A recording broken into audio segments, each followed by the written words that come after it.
Selamat datang kembali. Hari ini kita bakal bahas sesuatu yang menarik banget nih dalam sains. Sering disebut blunder terbesar Albert Einstein. Siap ya buat petualangan kosmik kali ini? Siap dong, selalu seru kalau bahas Einstein. Kita mau ngomongin soal konstanta kosmologi. Itu loh, lambda yang simbolnya lambda. Agak misterius ya. Iya, lambda ini ceritanya panjang. Einstein yang bikin, terus dia nyesel, tapi sekarang malah balik lagi jadi teka-teki besar di fisika modern. Betul. Nah, sumber utama kita buat ngupas ini itu bab 11 dari bukunya Mario Livio, Brilliant Blunders. Buku yang bagus itu. Livio jeli banget ngulasnya. Misi kita nih, kita mau coba ngerti kenapa sih Einstein dulu butuh banget sama lambda ini. Terus kenapa juga dia, katanya sih, nyebut ini blunder. Dan yang paling penting mungkin, kenapa ide blunder ini justru sekarang krusial banget buat memahami nasib alam semesta kita ke depan? Coba deh, Anda bayangin lempar bola ke atas. Pasti jatuh lagi kan, ditarik gravitasi. Iya, pasti. Nah, tahun 1917-an gitu, Einstein mikirin alam semesta secara keseluruhan. Kok masalahnya mirip? Semua materi harusnya saling tarik terus runtuh dong. Tapi dia yakin alam semesta itu statis. Nah loh, gimana caranya? Mari kita selami pemikirannya. Oke, kita mulai dari dilema Einstein ya. Iya, jadi waktu itu, pandangan umum di kalangan ilmuwan, termasuk Einstein sendiri itu ya, alam semesta kita ini abadi, nggak berubah dalam skala besar, pokoknya statis aja gitu. Stabil, tenang, nggak gerak-gerak secara keseluruhan. Tapi, teori relativitas umumnya dia sendiri, teori gravitasi revolusioner ciptaannya itu, justru bilang sebaliknya. Gimana tuh? Nah, itu dia konfliknya. Menurut teori itu, gravitasi kan sifatnya menarik. Selalu menarik. Iya kan? Kalau cuma ada gaya tarik gravitasi, harusnya semua bintang, semua galaksi udah dari kapan tahu saling tarik-menarik, terus ambruk jadi satu titik gede, runtuh gitu. Persis. Itu namanya gravitational collapse. Tapi kan observasi nggak gitu. Alam semesta tampak baik-baik aja nggak runtuh. Jelas, ini bertentangan banget sama ide alam semesta statis yang dia pegang. Kontradiksi besar ini di jantung teorinya sendiri. Jadi Einstein mikir keras. Oke, kalau gitu pikirnya, pasti ada sesuatu dong yang ngelawan gravitasi ini. Semacam gaya dorong kosmik gitu. Gaya dorong ya? Buat apa? Iya, buat jaga alam semesta biar tetap pada tempatnya. Biar nggak jadi runtuh total kayak yang diprediksi teorinya itu. Penyeimbang lah.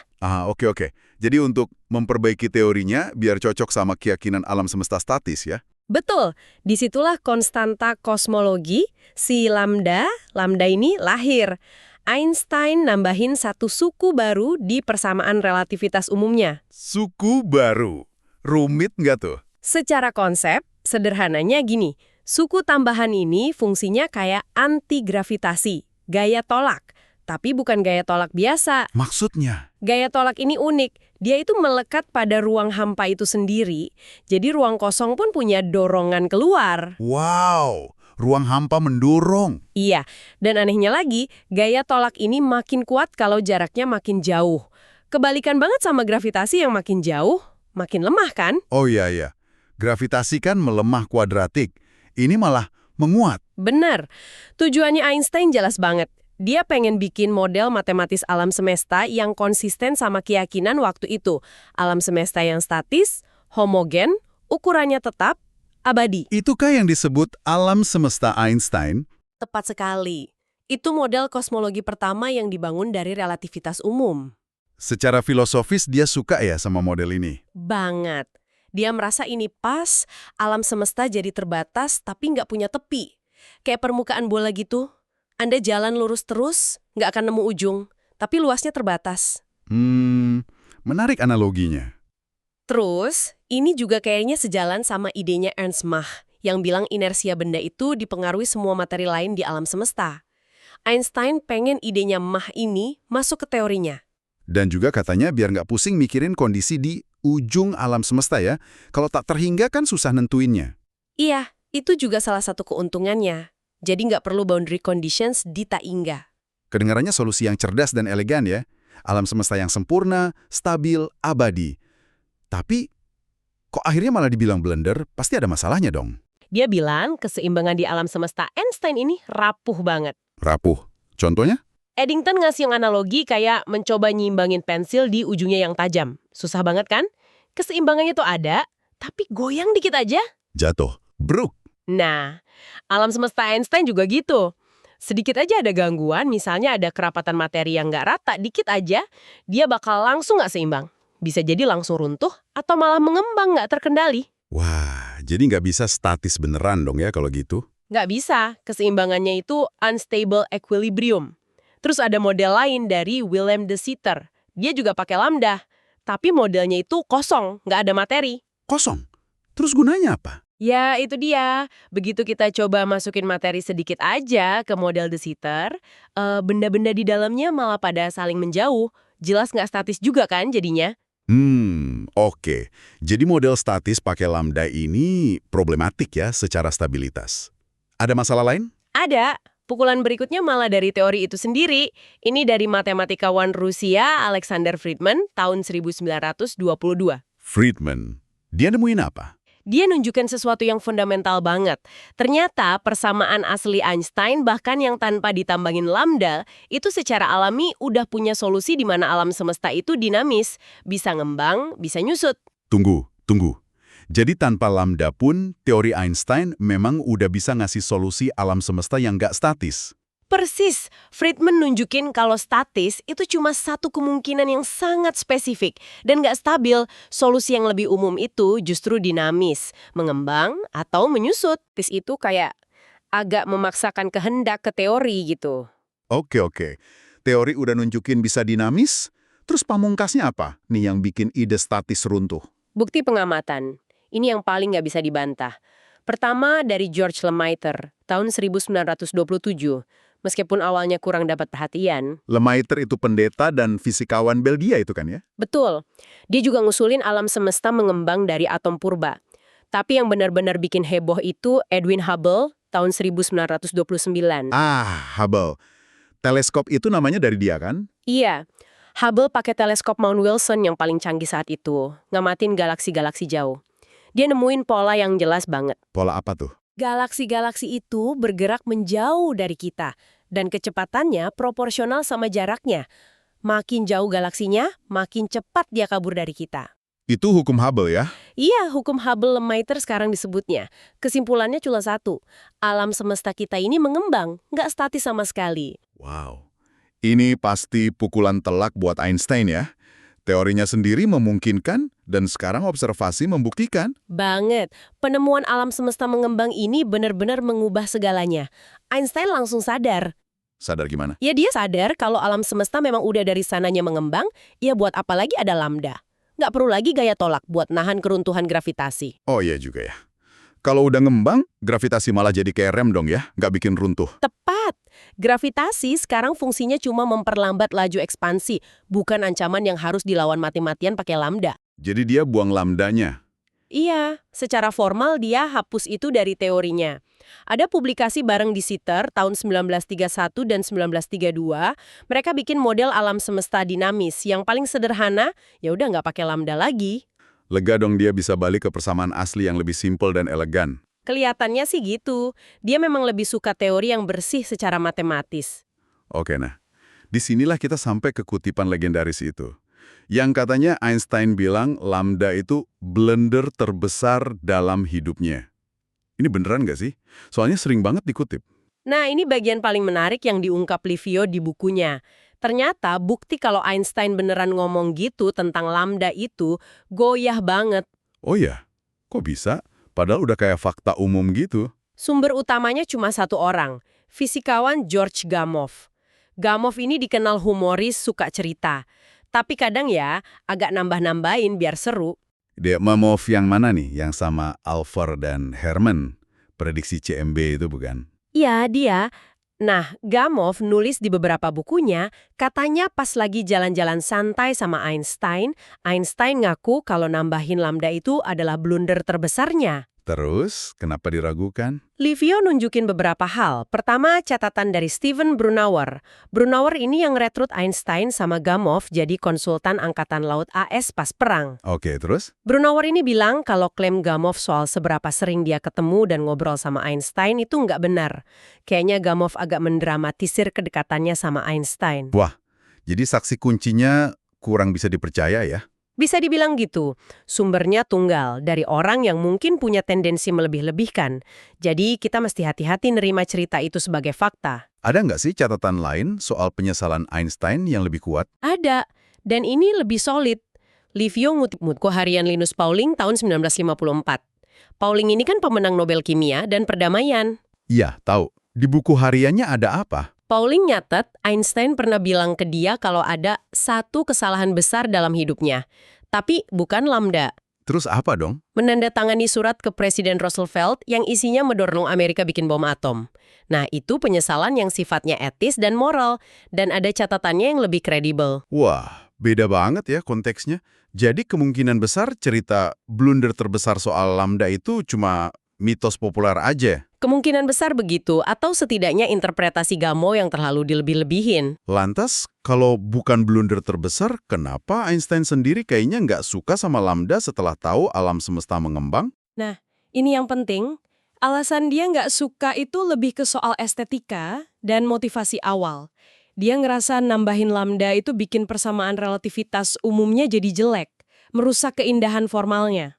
Oh, jadi karena nggak cantik aja gitu persamaannya? Kurang lebih gitu. Dan motivasi awal dia nambahin lambda kan buat maksain alam semesta statis. Nah, begitu tahu alam semesta itu dinamis, motivasi itu jadi nggak relevan, jadi salah.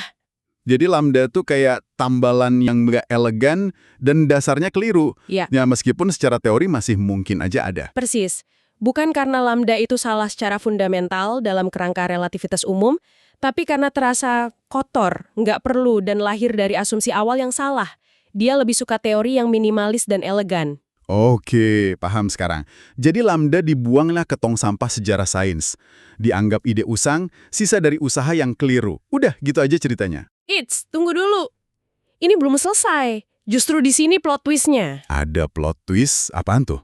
Lambda, ini kayak tokoh di film horor yang kita kira udah mati, muncul lagi di akhir buat nakut-nakutin. Observasi astronomi modern justru bikin Lambda bangkit dari kubur. Serius? Gimana ceritanya? Bisikan-bisikan kembalinya itu mulai ada di akhir 1960-an. Ada data aneh soal jumlah kuasar. Kuasar itu kan inti galaksi aktif yang jauh banget. Ya, kuasar. Kenapa dengan jumlahnya? Jumlahnya pada jarak tertentu di masa lalu, itu kok kayaknya lebih banyak dari yang diperkirakan model standar. Beberapa ilmuwan mikir, jangan-jangan alam semesta dulu sempat ngetem sebentar ya, ekspansinya melambat atau bahkan berhenti sesaat. Ngetem. Kayak angkot aja. Maksudnya gimana? Ya, laju ekspansinya nggak konstan gitu. Nah, model alam semesta Lemaitre dulu yang pakai lambda itu bisa ngejelasin fenomena ngetem ini. Oh, model metro pakai lambda juga. Iya, meskipun penjelasan spesifik soal kuasar ini akhirnya nggak bertahan, Pati ini ngingetin orang lagi kalau lambda itu masih ada loh kemungkinannya secara teori. Oke, jadi baru sekedar pengingat. Terus kapan dia benar-benar bangkit? Tahun 1998, ini momennya. Boom, kabar menggemparkan dari ujung alam semesta. Wah, kayaknya seru nih. Ada apa di 1998? Ada 2 tim astronom, independen. Satu dipimpin Adam Riess sama Brian Schmidt, satu lagi sama Saul Perlmutter. Mereka ngamatin supernova tipe I yang jauh banget. Supernova? Buat apa? Supernova tipe I ini kayak lilin standar kosmik. Cahayanya punya kecerlangan intrinsik yang sama. Jadi dengan ngukur seberapa redup kelihatannya dari bumi, kita bisa tahu jaraknya dengan akurat. Nah, mereka pakai ini buat ngukur jarak dan kecepatan galaksi-galaksi jauh itu. Terus hasilnya gimana kok menggemparkan? Hasilnya itu benar-benar di luar dugaan semua orang. Ternyata, ekspansi alam semesta itu bukannya melambat karena gravitasi seperti yang selama ini dikira. Tapi, Malah justru semakin cepat. Dipercepat, accelerated expansion. makin cepat. Bukannya harusnya makin lambat karena ditarik gravitasi. Harusnya gitu kan logikanya, tapi data berkata lain. Alam semesta ini kayak nginjak pedal gas bukan rem. Gila. Ini penemuan gede banget dong. Gede banget. Makanya mereka bertiga dapat Nobel Fisika tahun 2011. Penemuan ini mengubah pandangan kita soal nasib alam semesta. Terus, hubungannya sama lambda apa? Nah, kalau alam semesta mengembang makin cepat, pasti ada sesuatu dong yang mendorongnya keluar, sesuatu yang ngelawan gravitasi, semacam energi atau gaya tolak misterius. Jangan-jangan, Si Lambda. Hantu dari masa lalu itu kembali jadi pemeran utama. wow, jadi lambda yang dibuang itu sekarang jadi jawaban untuk penemuan terbesar ini. Luar biasa. Persis. Lambda bangkit lagi dan jadi penjelasan terdepan buat fenomena percepatan ekspansi alam semesta. Tapi interpretasinya sekarang sedikit beda dari zaman Einstein. Bedanya gimana? Sekarang lambda itu dipahami bukan cuma konstanta matematis biasa, tapi sebagai representasi dari energi yang terkandung dalam ruang hampa itu sendiri, namanya energi vakum. Energi vakum. Ruang hampa punya energi, bukannya kosong. Nah, itu dia. Menurut relativitas umum dan fisika kuantum, ruang hampa itu nggak benar-benar kosong. Ada fluktuasi kuantum. Partikel virtual muncul dan lenyap terus-menerus. Dan ini punya energi. Gimana caranya konstanta lambda bisa jadi energi? Secara matematis, nambahin konstanta lambda ke persamaan Einstein itu efeknya sama persis kayak bilang bahwa ruang hampa punya densitas energi yang konstan dan tekanan negatif. Tekanan negatif? Agak aneh ya? Iya, tapi itu yang bikin dia jadi gaya tolak. Bayangin ruang hampa itu kayak pegas kosmik yang sifatnya pengen meregang terus, ngedorong alam semesta ngembang makin cepat. Energi misterius inilah yang sekarang populer disebut energi gelap atau dark energy. Oh, jadi lambda itu sekarang dianggap representasi fisiknya si energi gelap ini ya? Itu interpretasi paling sederhananya ya. Lambda adalah bentuk paling simpel dari energi gelap. Oke deh, jadi lambda kembali sukses ngejelasin energi gelap dan percepatan ekspansi. Masalah selesai dong ya? Happy ending. Wah, justru di sini. Masalah baru yang jauh lebih gila dimulai. Misteri yang bikin fisikawan pusing tujuh keliling. Loh, kok gitu? Apalagi sekarang masalahnya? Masalahnya gini, begitu fisikawan teori coba ngitung, berapa sih seharusnya nilai energi vakum ini berdasarkan teori medan kuantum, teori kita yang paling canggih buat dunia partikel itu, hasilnya kacau balau. Kacau gimana? Nggak cocok sama observasi. Nggak cocoknya itu parah banget. Prediksi teori kuantum buat energi vakum ini, nilainya sekitar 10 pangkat 120 kali lebih besar daripada nilai yang kita amati dari percepatan kosmik. Tunggu, berapa tadi? 10 pangkat? 120.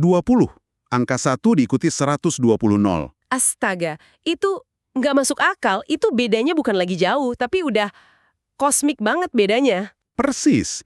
Ini sering disebut sebagai masalah konstanta kosmologi atau the worst prediction in the history of physics. Benar-benar memalukan bedanya antara teori sama pengamatan. Gila. Jadi, teori kuantum yang selama ini akurat banget buat prediksi lain, kok bisa salah separah ini di sini? Atau jangan-jangan ada penjelasan lain yang lebih aneh lagi? Nah, itu dia pertanyaan 120 dolarnya. Kenapa nilai lambda yang kita amati itu kecilnya minta ampun secara ajaib dibandingkan prediksi teori? Iya. Kenapa bisa sekecil itu? Ada efeknya nggak sih kalau nilainya segede prediksi teori? Efeknya dahsyat. Kalau energi vakum beneran segede itu, gaya tolaknya bakal kuat banget. Alam semesta bakal ngembang super cepat dari awal, bahkan sebelum bintang dan galaksi sempat terbentuk. Atom aja mungkin nggak stabil, kita nggak mungkin ada di sini buat ngomongin ini.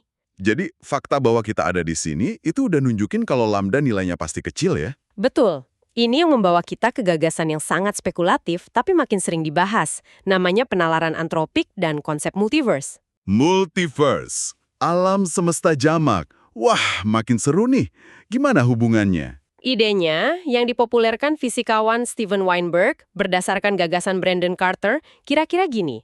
Gimana kalau nilai lambda itu bukan satu konstanta fundamental yang udah ditentuin dari sananya, tapi nilainya bisa beda-beda? Beda-beda di mana? Di alam semesta yang berbeda. Ini asumsinya ada multiverse. Bayangin ada lanskap kosmik raksasa yang isinya banyak banget. Mungkin tak terhingga, alam semesta lain. Kantong-kantong alam semesta, gitu. Terus di tiap kantong itu hukum fisikanya beda? Mungkin nggak semua hukumnya beda, tapi beberapa konstantanya, kayak lambda ini, bisa punya nilai acak yang beda-beda di tiap alam semesta. Ada yang lambdanya gede banget, ada yang negatif, ada yang kecil kayak punya kita. Oke, terus? Kita di mana? Alam semesta yang kebetulan punya nilai lambda sangat kecil, pas banget nilainya. Kenapa cuma di situ? Iya, karena kalau lambdanya terlalu besar, alam semesta keburu terkoyak sebelum ada struktur. Kalau lambdanya negatif besar, alam semesta keburu runtuh lagi. Jadi, kita sebagai pengamat otomatis pasti nemuin diri kita di alam semesta yang ramah kehidupan, yang lambdanya pas. Ini namanya bias seleksi kosmik. Jadi kita ngelihat lambda kecil bukan karena ada teori fisika yang ngejelasin kenapa harus segitu, tapi karena kalau nggak segitu, kita nggak bakal ada buat ngelihat. Itu inti dari penalaran antropik untuk masalah ini. Lambda kecil itu bukan keajaiban fisika, tapi syarat agar pengamat seperti kita bisa eksis. Tapi, ini kedengeran agak filosofis ya? Masih sains nggak sih ini? Gimana cara nguji ada alam semesta lain? Nah, itu dia kontroversinya. Ini menantang banget prinsip dasar sains, falsifikabilitas. Gimana cara kita buktiin teori ini salah kalau kita nggak bisa ngakses alam semesta lain? Apakah ini tanda kita udah mentok nggak bisa nemuin satu teori akhir yang unik buat ngejelasin semuanya? Beda banget ya sama impian Einstein dulu yang pengen nemuin hukum alam yang indah, deterministik, dan unik. Dia kan nggak suka ide kebetulan gitu. Tuhan tidak bermain dadu, katanya. Iya, sangat kontras. Makanya ide multiverse dan antropik ini banyak ditentang juga. Tapi, di sisi lain belum ada penjelasan yang lebih baik juga untuk misteri nilai lambda yang super kecil ini. Jadi, masih jadi perdebatan panas. Gila. Kisah Lambda ini bener-bener kayak roller coaster intelektual ya. Dari solusi buat masalah yang salah kaprah, dicap blunder, malah bangkit lagi jadi kunci misteri terbesar alam semesta, terus malah bikin pusing lagi dengan masalah baru yang lebih gede. Betul banget. Ini nunjukin betapa dinamisnya sains itu. Nggak ada yang pasti selamanya. Dan bahkan kesalahan ilmuwan sekaliber Einstein pun ternyata bisa jadi penting banget ya perjalanannya. Tepat. Kayak kata kolaborator Einstein, Leopold Infeld, yang dikutip Livio juga, kadang solusi yang salah dari masalah fundamental bisa jauh lebih penting daripada solusi yang benar dari masalah sepele. Kesalahan itu bisa jadi gerbang penemuan baru. Mengingatkan pada kutipan James Joyce ya, yang juga dikutip Livio di akhir buku. Iya, sains itu maju lewat proses trial and error, koreksi diri terus-menerus. Nggak lurus jalannya. Ini juga jadi pelajaran soal kerendahan hati ya dalam berpikir. Ingat kata Bertrand Russell, jangan pernah merasa yakin mutlak tentang apapun. Sikap kritis, mau ngaku salah, itu penting. Betul.